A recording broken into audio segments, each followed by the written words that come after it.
अस्सलाम वालेकुम।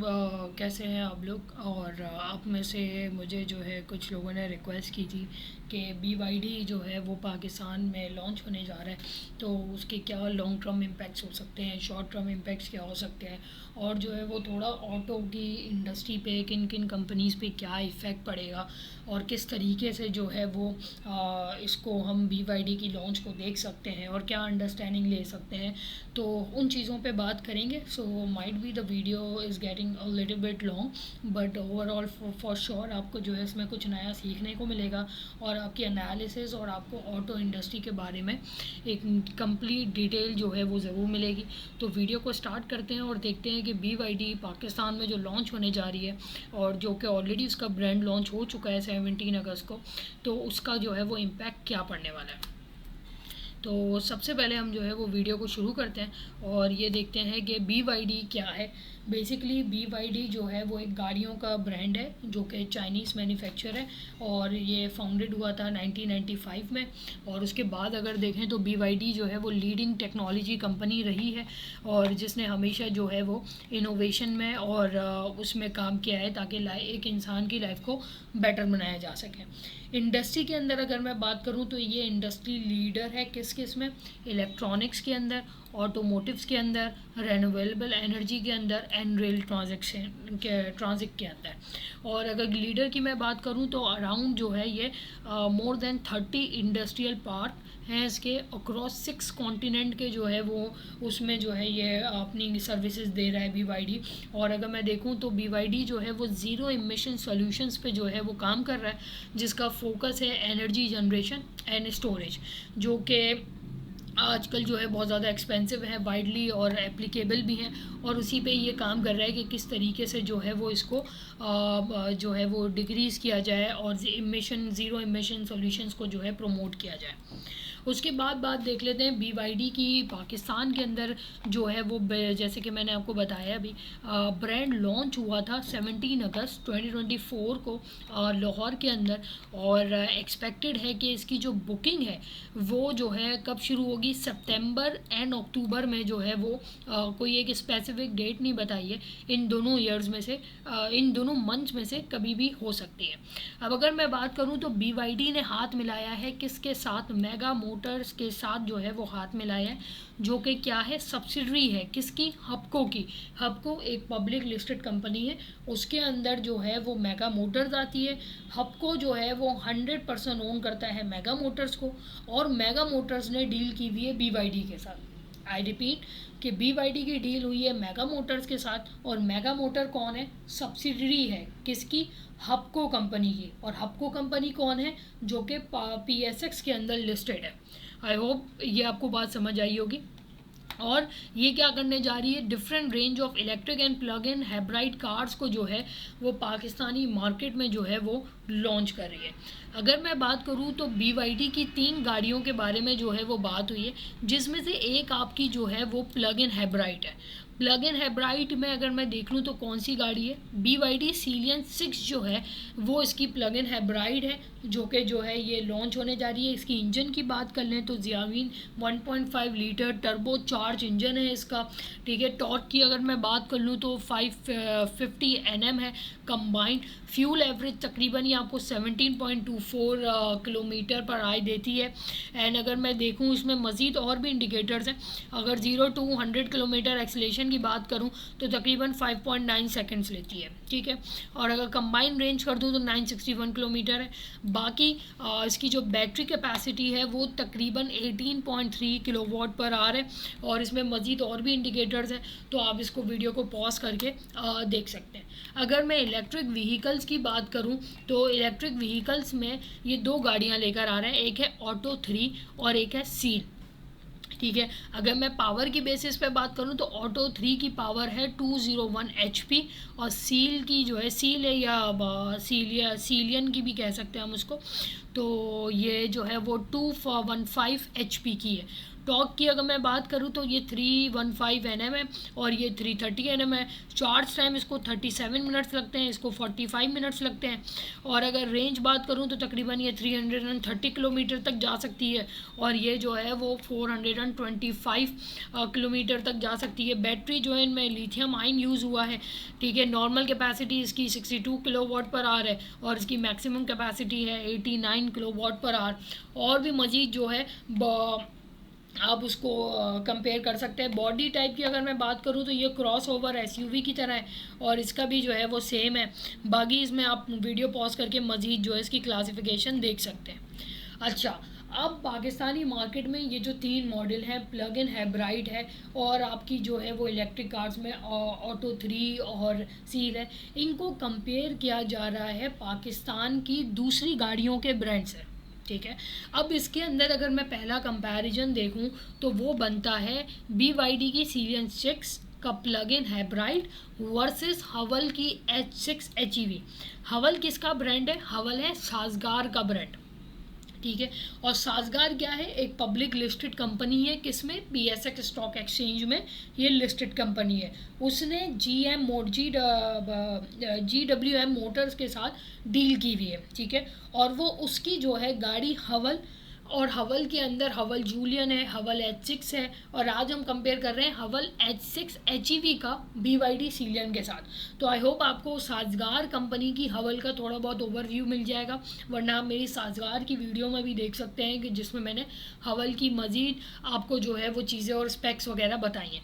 तो अभी हम क्या करने वाले हैं कि हवल H6 वर्सेस BYD सीलियन को देखने वाले हैं और इनकी सेल्स पे किस तरीके से इफ़ेक्ट पड़ेगा उसको हम थोड़ा सा डिस्कस कर लेते हैं और दोनों के फीचर्स में क्या है, ठीक है। अगर मैं परफॉर्मेंस एंड स्पेक्स की अगर मैं बात करूं और मैं ये देखूं तो इंजन कैपेसिटी की बेसिस पे, इंजन कैपेसिटी पे हवल 6 क्या है 1.5 टर्बो और BYD सीलियन 1.5 टर्बो। इसमें अगर मैं टॉर्क देखूं तो 550 है, ये 530 है और ये 550 है।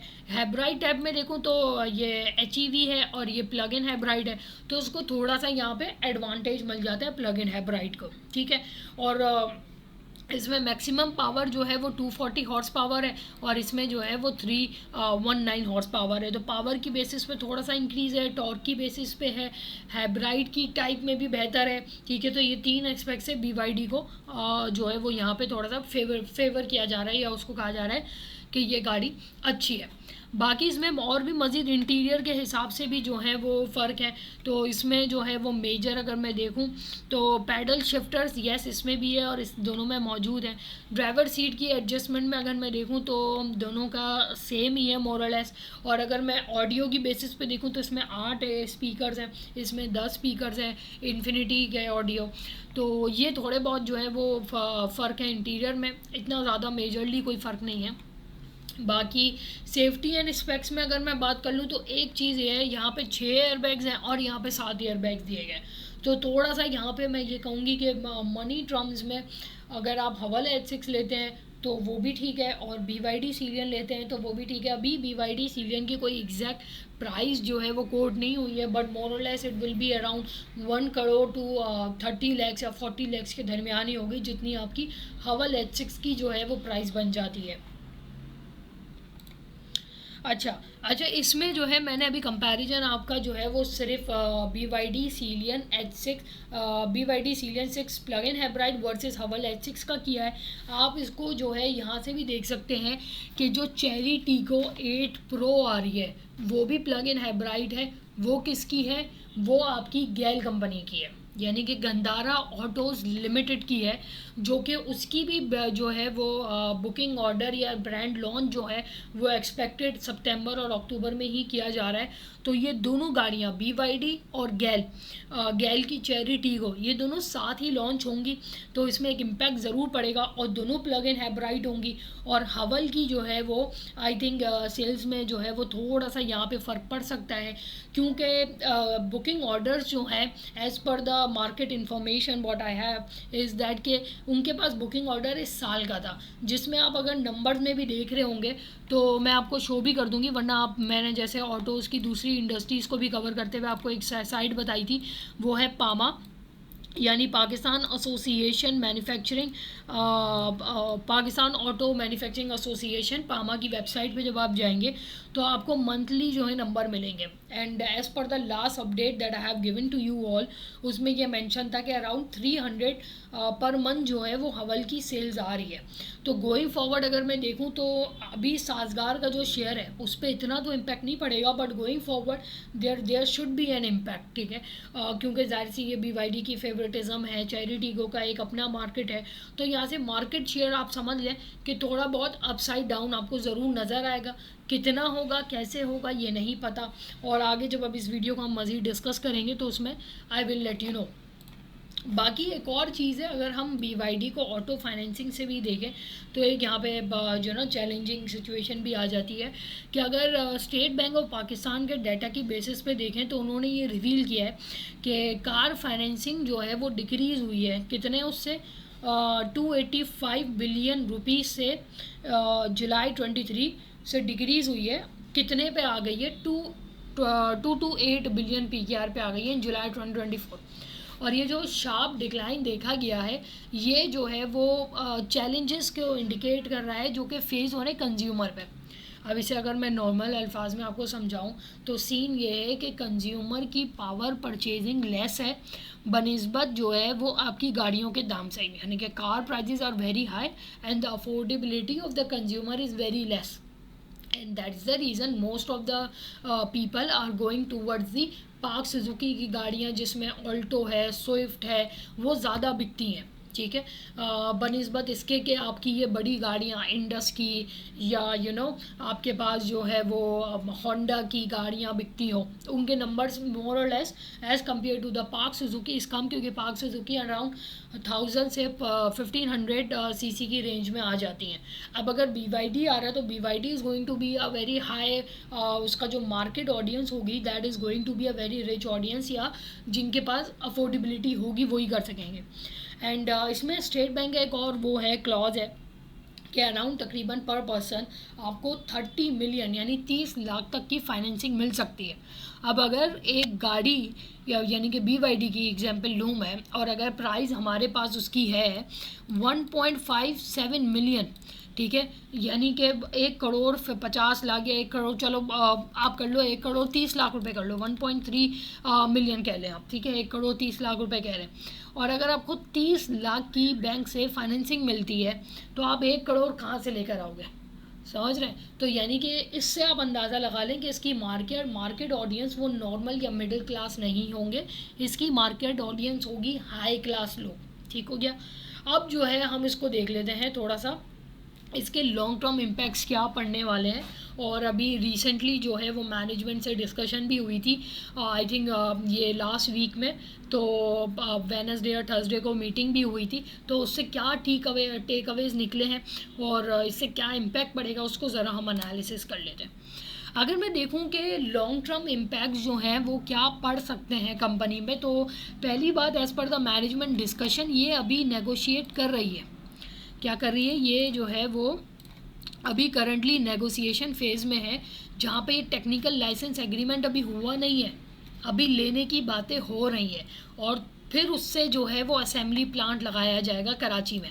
पहले तो लाइसेंस मिलेगा तो प्लांट लगेगा ना, और प्लांट लगेगा तो उसके बाद आप डिमांड क्रिएट करेंगे या CPU यूनिट्स मंगवाएंगे या सारी चीज़ें होंगी। वेल CPU यूनिट्स के लिए कोई कंडीशन नहीं है, but still it's a long process. तो ये तकरीबन एज़ पर द मैनेजमेंट इस प्रोजेक्ट को भी आने में एज दे मैंशन कि इस्टेब्लिश है कि 2026 तक जो है वो ये अभी सारी लाइनअप सेटिंग लगेगी, चार्जिंग स्टेशन लगाने में टाइम लगेगा, इट्स अ लॉन्ग प्रोसेस। तो अभी अगर आप कह रहे हो कि नहीं हब को काम शेयर ले लें या BYD का फ़ौरन क्रेज़ आ जाएगा, नहीं, ऐसा नहीं होने वाला। ओवरऑल जहाँ तक मैं समझ रही हूँ इंडस्ट्री को, correct me if I am wrong, कि यहाँ पे जो है ना आपके पास जो गाड़ियाँ आएंगी CPU यूनिट्स की, वो आम पब्लिक के लिए तो होंगी ही नहीं, वो तो लॉयल कस्टमर्स या उनके अपने लोगों के लिए गाड़ियाँ होंगी जो भी 300-400 यूनिट्स ये बेचेंगे। So it's going to be very अभी तो टेस्टिंग फेज स्टार्ट होगा। तो ये क्या होगा, इम्पैक्ट क्या है कि पहले तो भाई ये डिलेड है असेंबली लाइंस में, तो अभी तो हम इसका 2 साल तक तो कोई इम्पैक्ट है नहीं। इम्पैक्ट अगर मैं बाद में भी देखूं कि भाई बाद में क्या दे सकता है इम्पैक्ट, तो मैं समझती हूँ ये होंडा को, इंडस को और साज़गार को इम्पैक्ट करेगा। साज़गार का कंपैरिजन मैं आपको हवल के साथ बता चुकी हूँ। अब अगर साज़गार को मार्केट में रहना है तो इसको अपना टैंक और 3 और भी जो है वो GWM मोटर्स के जितने भी वेरिएंट्स हैं वो मार्केट में लाते रहने होंगे, क्योंकि देखिए गाड़ी क्या बन चुकी है, एक फास्ट ट्रेंड बन चुकी है, फैशन ट्रेंड बन चुका है। आप गाड़ी ऐसे बदल रहे हैं जैसे आप कपड़े बदलते हैं। आप सॉरी मैं माइट बी रॉन्ग, मिसाल गलत हो सकती है, बट गाड़ियाँ भी इसी तरीके से चेंज हो रही हैं। तो अब जिसकी नीड लॉयल्टी या ब्रांड वैल्यू पर है वो इंडस के पास जाएगा। जिसकी जो है वो भाई मुझे लुक चाहिए, फैशन चाहिए, मैं बाद में भी बदल दूंगा, रीसेल वैल्यू चाहिए किसी को, तो वो वेरी करती है आपके नीड्स और डिमांड्स पे। तो साज़गार को मॉडल लेकर आने पड़ेंगे, बट अभी करंट मॉडल्स में ये हवल को ज़रूर टक्कर देगा। इंडस की अगर मैं बात कर लूँ तो देखें, इंडो की जो गाड़ी है, टोयोटा की जो गाड़ी है, वो हमारी पाकिस्तान की जो आपका अर्बन रूरल एरिया है ना, रूरल एरिया जो हमारे गांव देहात के जो लोग हैं उनमें ज़्यादा बिकती है। ठीक है, उसका रीज़न ये है कि जो हिलक्स गाड़ी है इनकी वो ज़्यादा बिकती है, और वो ऑफ रोडिंग और जहाँ के उस साइड के जो रोड वगैरह है वो भी उसके लिए बेस्ट है। ठीक है, इंडस के लिए। तो BYD का आना और इंडस के शेयर को मुझे नहीं लगता कि ज़्यादा कोई फ़र्क पड़ेगा। क्यों? क्योंकि इंडस जो है उसकी मेजरली जो इनकम है या जो गाड़ियाँ जो लोग खरीदते हैं वो या तो गवर्नमेंट एम्प्लॉयज़ हैं या आपके जो है वो आपके रूरल के लोग हैं। तो BYD की गाड़ी को अगर मैं सोचूं कि वो रूरल के अंदर जो है गांव देहात में चल पाएगी, I don't think so. So Indus is going to stay for a long run. तो आई डोंट थिंक कि इंडस के मार्केट शेयर पे इसको किसी भी तरह का कोई इम्पैक्ट क्रिएट करेगा। ठीक हो गया। दूसरा, इंडस का एक ब्रांड वैल्यू है, इसकी रीसेल बहुत अच्छी है, इसका लोकलाइजेशन फैक्टर बहुत सबसे ज़्यादा है, highest in the market. I don't think सो कि उनको कुछ होगा। इनकी कोरोला क्रॉस को भी जो है मार्केट में कंपेयर ज़रूर किया जा रहा है आपकी BYD के साथ, बट इसका कंपैरिजन कोई बनता नहीं है, क्योंकि कोरोला क्रॉस के जो यूनिट है, जो सेल आउट यूनिट है पामा की वेबसाइट पे भी अगर आप देखेंगे तो आपको बड़े स्टेबल नज़र आएंगे। ठीक हो गया। अब बात करते हैं होंडा की। होंडा के अंदर सिविक और सिटी आती है।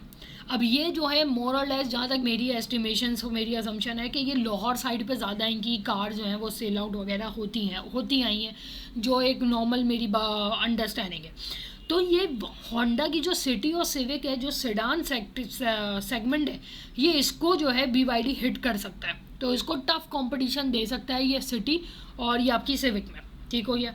अब अगर मैं मैनेजमेंट की बात करूँ तो मैनेजमेंट ने एक चीज़ इन्फॉर्मेशन दी कि ये जो भी प्लांट वगैरह लग रहा है ये अपनी कैश जनरेटेड एक्टिविटी यानी अपने ही पैसों से लगाएंगे, और ये डेट और की तरफ शायद इनिशिएटिव ले लें, बट इसमें कोई क्लियरिटी नहीं है।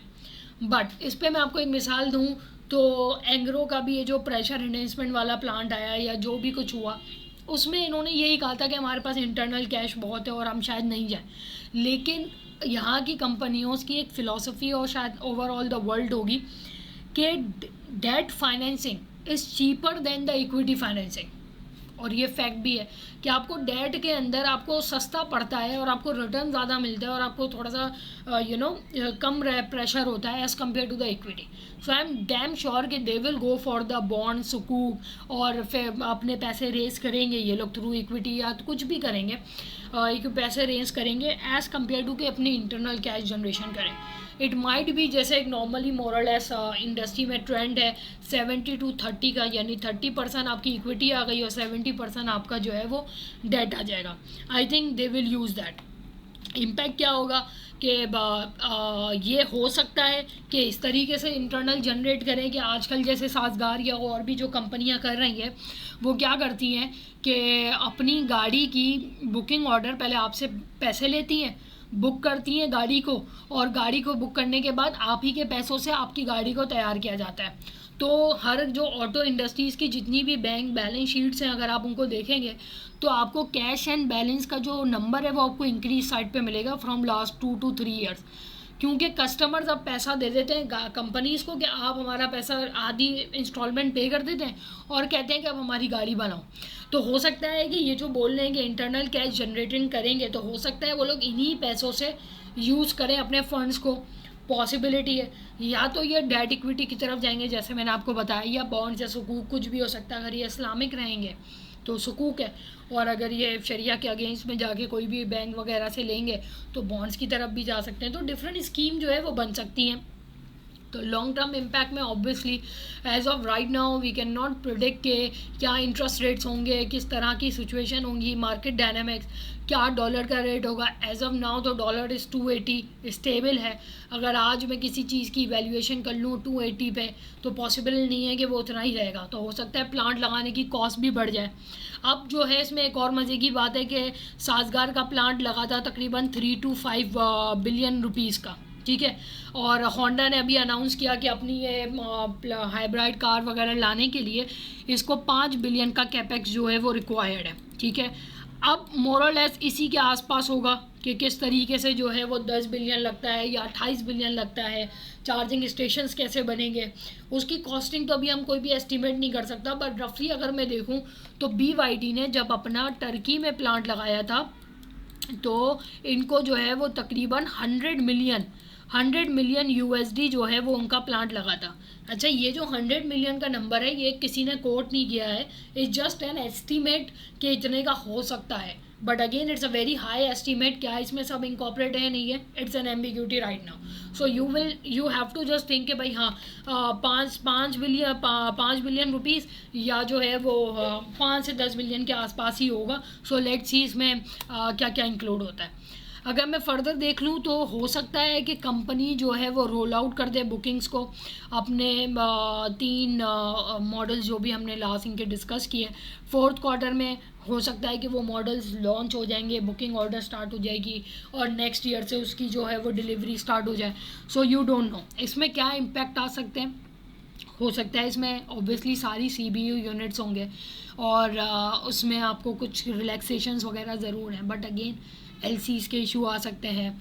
डॉलर USD पैरिटी का अगर डिफरेंस आया तो आपकी सेल्स में, प्राइसेस में फ़र्क पड़ सकता है। टाइम ऑफ डिलीवरी क्या होगा? वैसे 3 मंथ में गाड़ी बना के भी देते हैं, कुछ का 1.5 महीना भी है। हवल का जैसे है कि आप पैसे अगर दे दो तो 1.5-2 महीने में आपको गाड़ी मिल जाती है। तो इसका क्या डिलीवरी टाइम होगा ये भी है। बाकी मार्केट शेयर ये इम्पैक्ट ज़रूर करेगा, जैसा हमने अभी डिस्कस किया गाड़ियों के उसमें कि इंडस है, PSMC है। PSMC का मार्केट शेयर तो खैर नहीं कर सकता क्योंकि वो स्मॉल सेगमेंट में आता है, तो मिडिल क्लास तो वही उसी तरफ ही जाएगा।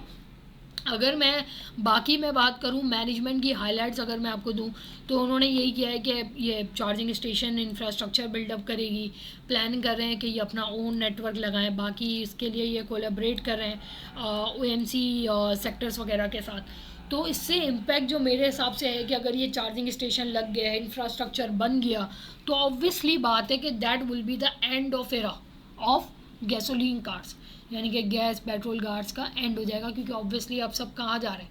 ज़ीरो एमिशंस की तरफ जा रहे हैं। तो इसका एक इम्पैक्ट पड़ेगा कि ये वाली जो गाड़ियाँ हैं वो सेकेंडरी और आपको लोअर प्राइस पे भी मिल सकती हैं और इसको वैनिश करेंगे, इसकी मैन्युफैक्चरिंग बंद करेंगे। जैसे मेहरान की बंद हुई और लेकिन अभी भी मेहरान रीसेल होती रहती है, ठीक है।